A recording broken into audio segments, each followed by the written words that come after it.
ከአዶናይ ጋር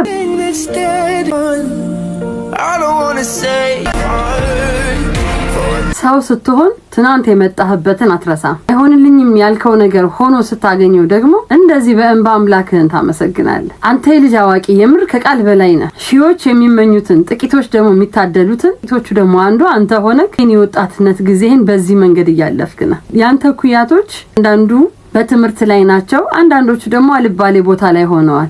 ከተመረጡት ውስጥ አንዱ አንተ ነህ። ይጨምርልህ፣ መጨረሻህን ያሳምርልህ። አንዳንዱ አንተን ወልዶ በሚያደርስበት እድሜው ሰውን ይተቻል። አንተ ደግሞ ተጎዱት ጋር ህመማቸውን ለማዳመጥ እዚህ ተገኘ። ተባረክ፣ ታኩር። እኔ እንደናት ፈልገው ነገር ከአዶናይ ጋር ባቡር ሄድ ላይ ተገናኝታችሁ አሪፍ ስራ እንደሰራችሁ ታውቃለህ። ይሄንንም አንድነታችሁን እዚህኛው ስራ ላይ እንደምታደርጉት አብራችሁ እንደምትወጡት ተስፋ አለኝ። ምክንያቱም መልካም ስራ ዘር አይመርጥም፣ ሃይማኖት አይመርጥም። ደብረ ብርሃንም ያሉት እናት አባቶቻችን ናቸው፣ ግራይም ያሉት እናት አባቶቻችን ናቸው። እነዚህን እናት አባቶች አንድ ላይ ሆናችሁ ከጎናችሁ ሆነን እንደምትደርሱላቸው አምናለሁ። በዚህ ስራ ላይ የተሰማራችሁ በሙሉ ልትመሰገኑ ይገባል።